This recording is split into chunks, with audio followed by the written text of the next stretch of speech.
किरण पुंज कहते हैं। अभी आगे आप पढ़ेंगे कि रोड के किनारे किसको लगाया जाता है, सड़कों के किनारे किसको लगाया जाता है, स्टेडियम में कौन सा लगाए जाएंगे। तो ये आपको लेंस में सारी चीज़ें दिखने को मिलेंगी। और तीसरा जो आपका बनेगा वो तीसरा हो जाएगा आपका, जिसको हम बोलेंगे पैरेलल बीम ऑफ लाइट, जिसको आप बोलेंगे हिंदी में समानांतर किरण पुंज। अर्थात इसको परिभाषा कैसे करेंगे, जब प्रकाशिक किरणें किसी सीधी रेखा में निकल जाती हैं उसे हम क्या कहते हैं, समानांतर किरण पुंज। तो इसकी परिभाषा क्या होगी, जब प्रकाशिक किरणें एक दूसरे के समानांतर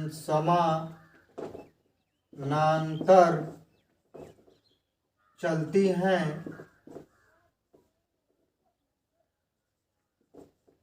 तो उसे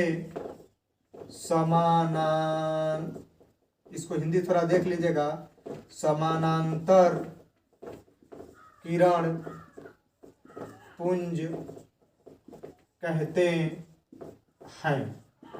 ये तो आपका हो गया साधारण परिभाषा कि प्रकाश किसे कहते हैं, प्रकाश की प्रॉपर्टी क्या है, प्रकाश के गुण कौन कौन से हैं, प्रकाश किसको भेद सकता है किसको नहीं भेद सकता, किससे प्रकाश निकलता है किससे प्रकाश नहीं निकलता, किरण किसे कहते हैं, किरणों के समूह किसे कहते हैं। लेकिन अब यहाँ से आपका एकदम कह लीजिए लेसन और फिजिक्स की जान शुरुआत हो रही है। जो टॉपिक होगा आपका, उस टॉपिक का नाम होगा आपका रिफ्लेक्शन ऑफ लाइट। और यहीं से आप कह लीजिए कि 10 और आगे आने वाले फिजिक्स जो आप 11-12 में पढ़ेंगे, यहीं से उसकी जान की शुरुआत हो रही है।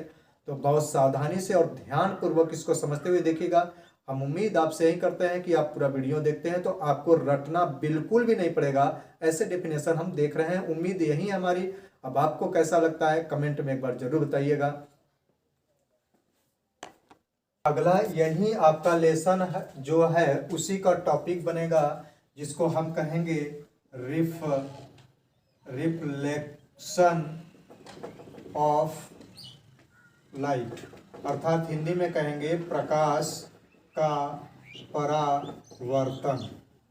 तो अभी आपने पढ़ा कि प्रकाश किसी ठोस या द्रव को तल से क्या हो जाता है, परावर्तित हो जाता है। तो इसी को हम लोग देखेंगे तो कैसे परिभाषा होगा। मान लीजिए कि कोई एक दर्पण है और इस पर प्रकाशिक किरण पड़ रही है। तो मान लीजिए सूर्य है, बल्ब है, कुछ भी है, यहाँ से प्रकाश निकल रहा है और इसको हम कहेंगे समतल दर्पण। याद रखिएगा, आपको फिगर बनाएंगे तभी फिजिक्स में नंबर मिलेगा, नहीं तो नहीं मिलेगा। तो इसको कहेंगे समतल दर्पण। तो जब प्रकाश की किरण किसी एक समान माध्यम से आ रही है और किसी तल से टकराती है और पुनः उसी माध्यम में वापस लौट जाती है, तो इसी क्रिया को, इसी घटना को कहते हैं प्रकाश का परावर्तन।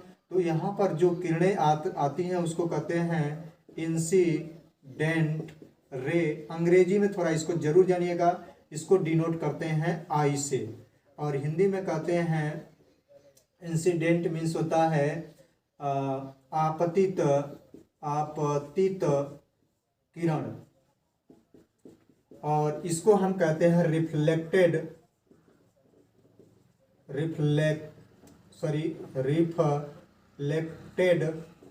रे, जिसको हम डिनोट करते हैं आर से, और हिंदी में बोलते हैं इसको परावर्तित किरण। और इसको अगर बीच में कोई एक लंब डाल दिया जाए तो इसको बोलेंगे अभिलंब, इसको आप बोलेंगे अभिलंब। तो यहाँ पर ये जो कोण बनेगा आई और ये जो कोण बनेगा आर, दोनों आपस में बराबर होते हैं। और यहाँ जो एक पॉइंट होता है, इस पॉइंट को हम कहते हैं आपतन या परावर्तन बिंदु, माने यहीं से आ रहा है और यहीं से जा रहा है, इसीलिए यहाँ पर हो गया। तो परिभाषा क्या निकल कर आई, जब प्रकाशिक किरण किसी एक समान माध्यम से आती है और किसी तल से टकराने के पश्चात उसी माध्यम में वापस लौट जाती है, तो इसी घटना को कहते हैं प्रकाश का परावर्तन। एक बार फिर से परिभाषा देखिए, जब प्रकाश की किरण किसी एक समान माध्यम से आती है और किसी तल से टकराने के पश्चात उसी माध्यम में वापस लौट जाती है, तो इस क्रिया को, इस घटना को कहा जाता है प्रकाश का परावर्तन। तो आप इसकी परिभाषा कैसे लिखेंगे, तो लिखेंगे जब प्रकाश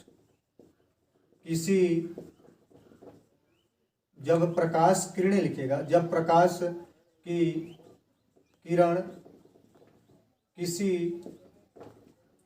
एक, किरण नहीं किरणें लिखिएगा, किरण किसी एक समांग माध्यम से आती है और किसी तल से टकराने के पश्चात उसी माध्यम में पुनः लौट जाती है, तो इस घटना को प्रकाश का परावर्तन कहते हैं। अब ये परिभाषा आप याद रख लीजिएगा, और हमें तो कहते हैं आप हिंदी नहीं बल्कि ग्राफ से समझिएगा। अब यहाँ पर हम कहें तो प्रकाश के आपके दो गुण होंगे, जिसको हम कहें कि प्रकाशिक किरणों के गुण, तो प्रकाश की किरणों के दो गुण होंगे, प्रकाश के परावर्तन के गुण। तो प्रकाश के परावर्तन की अगर बात करें तो दो गुण होंगे, यहाँ पर आपतन कोण की ज्या और अपवर्तन कोण की ज्या आपस में दोनों क्या होते हैं, बराबर। अर्थात यहाँ पर कहेंगे पहला आपतन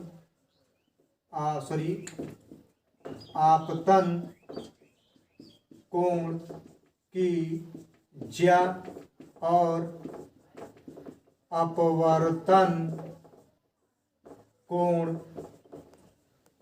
की ज्या आपस में सदैव बराबर होते हैं। आपने कभी शीशा चमकाया होगा अपने मित्रों को, तो देखेंगे जितना आप शीशा डाइवर्ट करेंगे उतना ही एंगल पे आपके मित्र की तरफ या मित्र से दूर वो किरणें जाती हैं। तो यही ये बात कह रहा है। तो इसका बन जाएगा आपका साइन आई बराबर साइन आर, अर्थात आपतन कोण की ज्या और अपवर्तन कोण की ज्या आपस में क्या है, बराबर। ज्या मीन्स होता है कोण। दूसरी बात कहें तो देखिए आपतित किरण, अपवर्तित किरण और आपतन बिंदु उधर ही है, नीचे मत जाइएगा। ये समझ में, हमने नीचे लिख दिया है तो ये मत समझिएगा कि नीचे है। तो फिर से समझिए, आपतित किरण, अपवर्तित किरण, आपतन कोण की ज्या एवं आपतन कोण की ज्या पर खींचा गया अभिलंब एक ही तल में है, तो कहेगा आपतित किरण एवं अपवर्तित किरण तथा आपतन बिंदु पर खींचा गया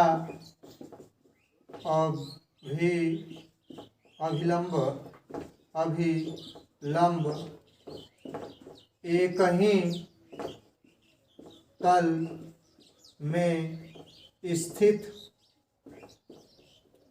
होते हैं।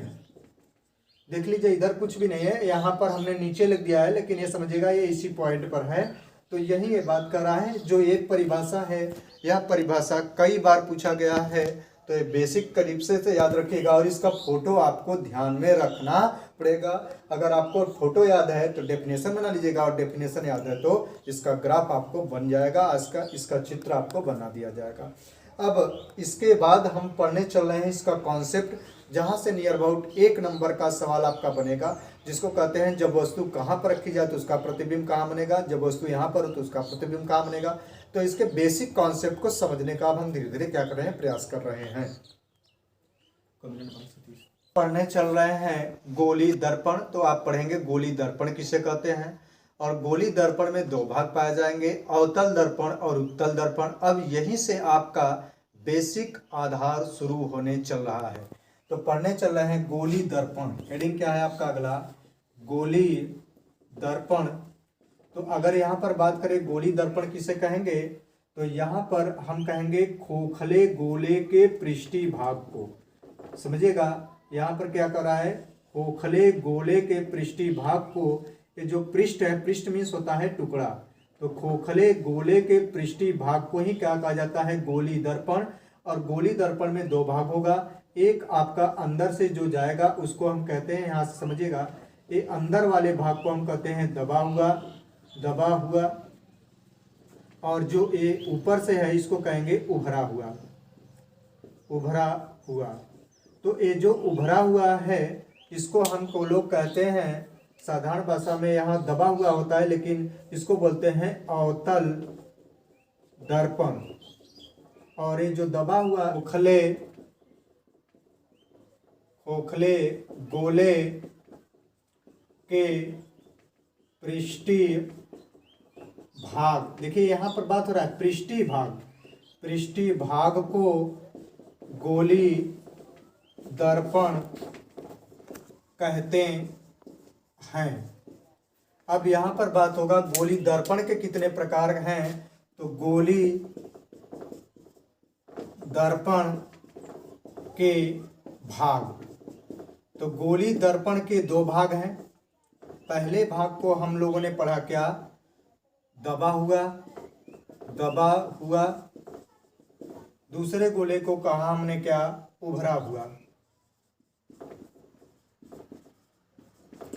तो इसको हम लोगों ने पढ़ा क्या, दबा माने कौन सा दर्पण, अवतल दर्पण, और इसको कहेंगे उत्तल दर्पण। तो अब यहाँ पर बात होती है कि अवतल दर्पण किसे कहेंगे, तो यहाँ ध्यान रखिएगा आप, ये परिभाषा अवतल दर्पण का 2 परिभाषा दे सकते हैं। गोली दर्पण के दबे हुए भाग को क्या कहते हैं, अवतल दर्पण। तो एक साधारण परिभाषा पहले दे रहे हैं, गोली दर्पण के दबे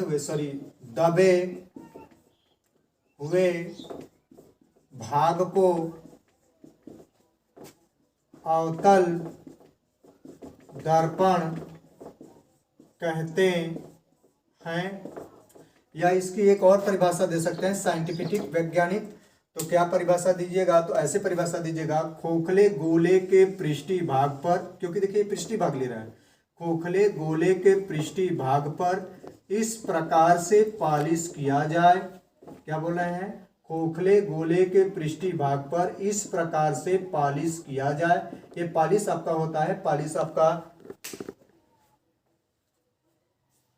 खोखले गोले के पृष्ठीय भाग पर पालिश इस प्रकार किया जाए कि उसके दबे हुए भाग से प्रकाश का क्या हो जाए, परावर्तन हो जाए। तो उसे हम क्या कहते हैं, गोली दर्पण, उसे क्या कहेंगे, अवतल दर्पण। तो खोखले गोले के पृष्ठीय भाग पर पालिश इस प्रकार किया जाए कि उसके दबे हुए भाग से प्रकाश का परावर्तन हो जाए, तो उसे हम लोग कहते हैं अवतल दर्पण। तो परिभाषा ही हो जाएगा, गोली दर्पण के पृष्ठीय भाग पर पालिश इस प्रकार किया जाए कि उसके दबे हुए भाग से प्रकाश का परावर्तन हो जाए तो उसे अवतल दर्पण कहते हैं। तो ये परिभाषा आपने देखा अवतल दर्पण का। दूसरी परिभाषा हम लोग देखने चल रहे हैं उत्तल दर्पण। तो अब हम पढ़ने चल रहे हैं अवतल दर्पण। तो क्या परिभाषा दीजिएगा? गोली दर्पण के उभरे हुए भाग को अवतल दर्पण कहते हैं। तो यहाँ पर बनावट के आधार पर देख रहे हैं गोली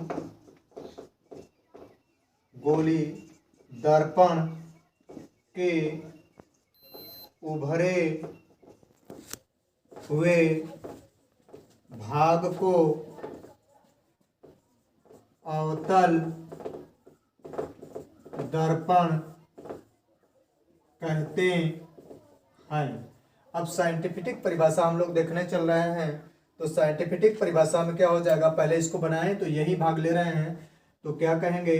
गोली दर्पण के पृष्ठी भाग पर, फिर से समझिएगा, गोली दर्पण के पृष्ठी भाग पर पालिश इस प्रकार से किया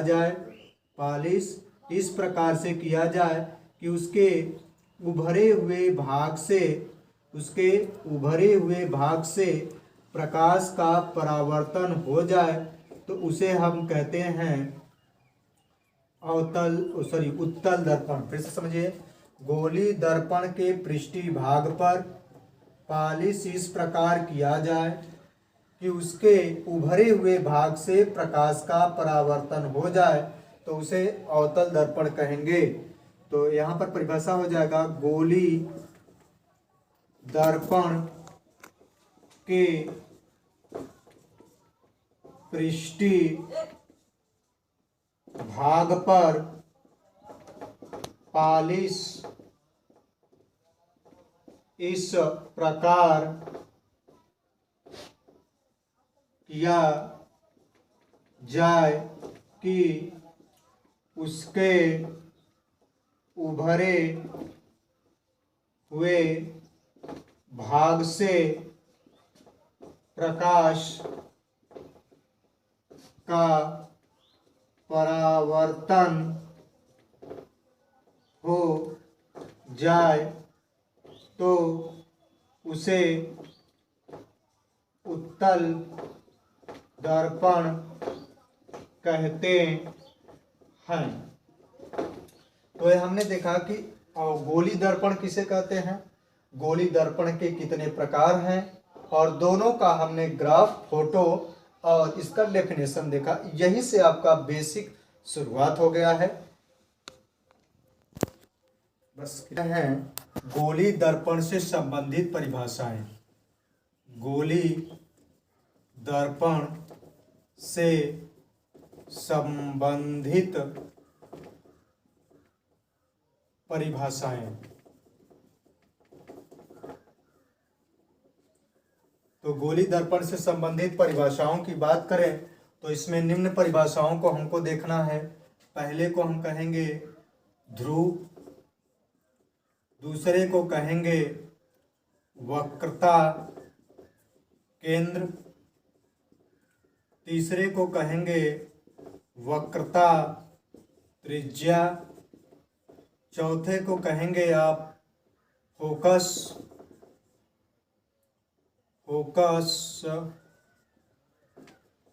मुख्य फोकस या फोकस, पांचवें के कहेंगे आप फोकस दूरी, छठे को आप कहेंगे द्वारक, और सातवें को आप कहेंगे,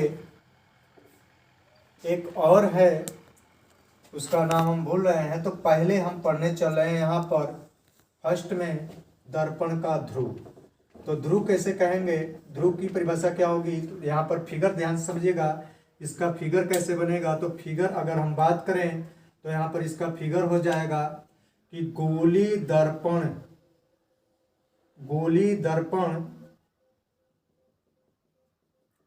गोली दर्पण के मध्य बिंदु को, ध्यान दीजिएगा यहां पर कह रहा है गोली दर्पण के मध्य बिंदु को दर्पण का ध्रुव कहते हैं।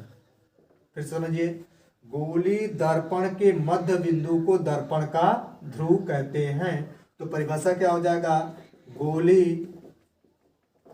दर्पण के पृष्ठीय भाग के मध्य बिंदु को दर्पण का ध्रुव कहते हैं, जिसे अंग्रेजी वर्णमाला के कैपिटल पी से व्यक्त करते हैं। अब दूसरा, हम पहले द्वारक की परिभाषा पढ़ने चल रहे हैं। तो क्या कहेगा, गोली दर्पण के पृष्ठीय भाग के व्यास को, फिर से समझिए, गोली दर्पण के पृष्ठीय भाग के व्यास को हम द्वारक कहते हैं। गोली दर्पण के पृष्ठीय भाग, गोली दर्पण के पृष्ठीय भाग के द्वारक या वक्रता केंद्र का व्यास ही क्या कहलाता है, द्वारक कहलाता है। फिर से समझिएगा, साधारण परिभाषा क्या हो जाएगा, वह गोली, पहले द्वारक हेडिंग दे देते हैं, द्वारक गोली दर्पण के व्यास को द्वारक कहते हैं, जिसे यम1 एवं यम1 यम2 से व्यक्त करते हैं। तीसरा डेफिनेशन हो जाएगा आपका वक्रता केंद्र। तो गोली दर्पण का केंद्र ही, फिर से समझिएगा परिभाषा, गोली दर्पण का केंद्र ही वक्रता केंद्र कहलाता है। गोली दर्पण का केंद्र ही वक्रता केंद्र कहलाता है। तो परिभाषा हो जाएगा वक्रता त्रिज्या, वक्रता त्रिज्या, वक्रता त्रिज्या नहीं सॉरी वक्रता केंद्र होगा, हमसे मिस्टेक हो गया, वक्रता केंद्र। तो कहेंगे गोली दर्पण का केंद्र ही वक्रता केंद्र कहलाता है, जिसे सी से व्यक्त करते हैं। अगली परिभाषा हो जाएगी वक्रता त्रिज्या, वक्रता त्रिज्या।